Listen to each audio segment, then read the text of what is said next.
por exemplo, você fala assim, eu não queria que fosse o Tarcísio, mas até agora que a gente tem um pouco mais de 100 dias aí de governo, etc. Até agora, você acha que ele tá ruim, o Tarcísio? Até agora. Aí você fala assim, eu só entro o pedido se eu ver realmente alguma coisa que teve. Até agora, você acha que ele tá fazendo um mau mandato nesse primeiro aí, de Olha, 100 eu dias? questiono muita coisa do governo. Eu acho que, primeiro, existem várias alas no governo, e a gente vê isso na Assembleia Legislativa o tempo inteiro. Hum. Você tem um lado do governo que ele é muito pressionado pela extrema-direita, por uma agenda de contra os direitos humanos, por exemplo. A secretária de Mulheres do Tarcísio representa muito essa ala, a Sonaira, que é uma aprendiz da Damares, por exemplo, que tem uma agenda mais ideológica, vamos chamar assim. Uhum, uhum. Você tem uma ala do governo que é mais pragmática, que é de quem a gente estava falando, o Kassab. Valdemar Costa Neto, assim por diante. E você tem o que eu acho que é o grande coração do governo, que liga essas duas alas, é um espírito anti-serviço público. Então, o grande projeto do Tarcísio, na minha opinião, ele é uma pessoa que quer liquidar o serviço público, com isso eu discordo dele e sou oposição.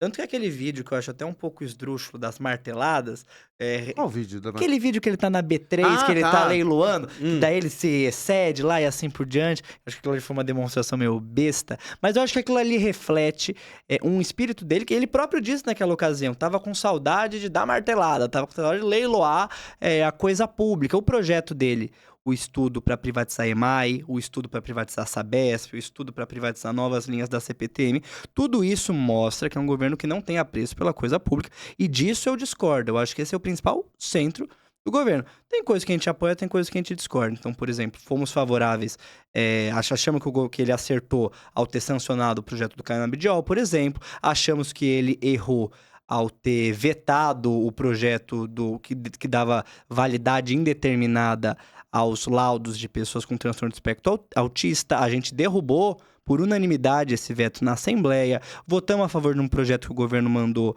para a Assembleia para desapropriar um terreno no município de São Sebastião para construir moradia popular. Então, são várias medidas. O que eu acho que é o principal problema do governo Tarcísio, além dessa pressão da extrema-direita, né, de ser muito dominado, de dever alguma coisa para a extrema-direita, querer ser o sucessor do bolsonarismo e, portanto, capitular a esses setores, eu acho que esse espírito privatista. E você quer fazer um debate racional, equilibrado sobre privatização? Façamos. Eu acho que é tudo que não se faz quando vai se falar em privatização hoje no estado de São Paulo. Você falar que você vai privatizar a Sabesp, é uma empresa fundamental, Alan, uma empresa que oferece serviço de tratamento de água e de esgoto, sem o qual a gente não vive. Sabesp, que é uma das empresas que tem melhores índices de qualidade de serviço, que é bem avaliada pela população, que cobre 375 cidades do estado de São Paulo, é tudo menos um debate razoável, em que a gente vai discutir racionalmente qual que é a validade de cada serviço. A Sabesp é um patrimônio do estado de São Paulo, sem o qual muitas cidades do interior paulista não teriam acesso a água e saneamento básico. Você sabe que você montar uma estação de tratamento de esgoto numa cidade, ou de tratamento de água, é muito caro. É um serviço muito caro, o saneamento básico em geral. Muitas cidades do interior, onde a Sabesp atende, elas não dão lucro para a Sabesp. A maior parte das cidades que a Sabesp atende, a Sabesp tem prejuízo com isso. Por que a Sabesp continua investindo nessas cidades? Porque é dever dela. Ela é uma empresa pública que tem a responsabilidade de prestar um serviço para a população, mesmo que ela não ganhe com isso. E olha só, no todo, a Sabesp é lucrativa. No último ano, a Sabesp teve mais de 3 Sim. bilhões de reais de lucro. O que a Sabesp faz? A Sabesp, ela atende a maioria das cidades aqui da região metropolitana, inclusive a cidade de São Paulo. Cerca de metade dos lucros da Sabesp vem só daqui da capital do estado. A Sabesp, ela utiliza esses lucros que ela tem aqui na Grande São Paulo para poder oferecer o serviço em cidades onde ela vai ter prejuízo. Agora você me diz, que empresa privada, e você vai concordar comigo, que tem como seu principal interesse, seu principal norte e a vida como ela é assim, a sua lucratividade, que empresa privada vai ter interesse em gastar um serviço para garantir saneamento básico numa cidade onde ela vai ter prejuízo? Numa cidade de 5 mil habitantes no interior do estado de São Paulo? Nenhuma, nenhuma. Isso só é feito hoje porque tem a Sabesp, que tem isso como tarefa, que tem isso como dever.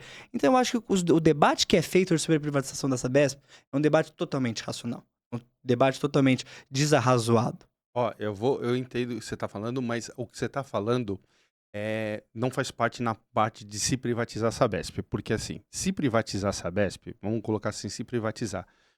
Quem comprar a empresa que comprar privatizada, e isso vai ter em contrato, é lógico. Eu entendo, eu concordo com você que tá nas cidades que não dá lucro, mas também quem se rolar essa privatização, se rolar, ou também o Estado não vai assinar um contrato, deixar tudo de bom pro empresário e depois ele que se lasca aqui. O cara não vai poder mexer, vai ter que continuar dando. As estações já tá lá, já vai estar as coisas. O que a gente tem hoje é uma falta ainda de recursos para um monte de gente que ainda não tem esgoto e etc. Claro, claro. Que com as privatizações serão obrigados a fazer, porque tem contrato, ó, você tem direito de 30 anos ser o dono da Sabesp, mas você tem que cumprir essas regras até 2032, toda essa parte aqui que não tem que estar canalizado, não sei o que lá, as coisas que já estão nas cidades do interior, é isso mesmo, você pegou, assim, você vai ter lucro aqui e tá tudo certo. E isso é o exemplo, por exemplo, das obrigações, se a gente falar das obrigações, que eram as estradas. As estradas, quando você tem 25 anos, mas lá atrás, que era muito ruim, é que hoje, pelo tempo de privatização, acho que você só pegou estrada boa, mas era tudo muito ruim. Então, quando fizeram as primeiras privatizações lá atrás, que eu escutava essa coisa assim, entregamos, não sei o que lá, as estradas eram esburacadas. É o asfalto de São Paulo. Isso era estrada. Entendeu? Quando a gente vê hoje e vê um monte de caminhoneiro que fala assim, as estradas do estado de São Paulo são as melhores do Brasil, é porque privatizou. O custo de um dos pedágios mais caros do Brasil também. Ok, porque o cara tem que ganhar, mas ele entrega. Eu prefiro, o Estado me toma em um monte de imposto e não me entrega nada. Entendeu? Então, se eu tiver que pagar um pedágio e eu tenho qualidade, se eu vejo que eu tô tendo qualidade, tá tudo certo. Mas deixa eu te dar um outro exemplo, então, para esse mesmo caso. Primeiro, até hoje, a discussão sobre a privatização está começando, mas até hoje não existe uma garantia por parte do governo de que seriam esses termos em que a empresa seria obrigada a suprir também as cidades onde ela não tem lucro. Mas eles já estão... Você acha que eles vão colocar veja isso? bem, deixa eu te dar um outro exemplo. A Via Mobilidade aqui em São Paulo, da CPTM, diariamente, eu recebo, sem brincadeira, dezenas de reclamações, de denúncias de usuários que usam a linha Diamante e a linha Esmeralda, que hoje estão na concessão da Via Mobilidade da CPTM, de todo tipo de problema. Mês passado a gente teve um descarrilamento de trem na linha Diamante. Diariamente tem problemas com falhas, com atrasos e assim por diante. O próprio Ministério Público disse para o governo de São Paulo que recomendou ao governo de São Paulo revogar a concessão. Mais uma vez, sem querer parecer técnico. A privatização, a concessão de um serviço público, o serviço continua sendo público. Ele não passa a ser um serviço privado. Então, o transporte público continua a ser um transporte público, mesmo administrado pela Via Mobilidade. O serviço público, ele tem como princípio principal, qual? Atender o interesse público. Isso é o que norteia tudo no serviço público. É o diferente de uma empresa. Uma empresa privada, ela não tem como obrigação atender o interesse público. Ela tem como o seu norte, o seu princípio e assim por diante, a sua própria lucratividade. E é assim, não estou fazendo um julgamento. Agora, serviço público tem que atender interesse público. O Estado, a Assembleia Legislativa, o Tribunal de Contas, o Ministério Público, a sociedade, são todos entes para fiscalizar se essas empresas que privatizaram, se as empresas que têm a concessão, elas estão cumprindo. E o Estado tem todos os poderes possíveis e imagináveis para revogar um contrato de concessão. Sabe quando que isso acontece? Nunca. Porque se a análise fosse meramente, como a gente estava discutindo sobre impeachment, técnica, se você pegasse para ver quais são as obrigações da Via Mobilidade, que deve ser oferecer um transporte com uma tarifa acessível, seguro, de qualidade, eficiente, aumentar a frota, assim por diante. E você vê o que está sendo cumprido e o que não está, é óbvio que você tem que revogar aquela privatização. E não é isso que acontece. Quando você, ao contrário do que se diz, quando você privatiza, você perde o controle, você perde as condições de cobrar. E quem está dizendo isso não sou eu. De 2000 a 2017, segundo o Instituto da Holanda, foram 267 governos no mundo afora, que reestatizaram suas redes de água e saneamento básico. De várias cidades. Atlanta, Nova York, Frankfurt, Paris. Onde saiu esse estudo? É um estudo holandês do Transnational Institute, se eu não me engano. É um estudo dessa instituição holandesa que analisou processos de reestatização de 2000 a 2017 em vários setores. É o ano passado, retrasado. E o estudo não pega esses últimos anos, ele pega de 2000 a 2017. Pode procurar na internet. E só de saneamento básico e tratamento de água foram 267 cidades, países, governos estaduais, municípios que reestatizaram as suas redes. Por que fizeram isso? Porque, Alan, tem serviço que a gente não pode colocar só na conta da lucratividade. E, mais uma vez, eu estou falando de um serviço que no estado de São Paulo é lucrativo. Não tô nem falando que a Sabesp é uma empresa que tá mal das pernas. Não. A Sabesp é uma empresa lucrativa. Além de tudo, é lucrativa. Então, o discurso de tem que privatizar porque a Sabesp não dá retorno pro Estado é mentira.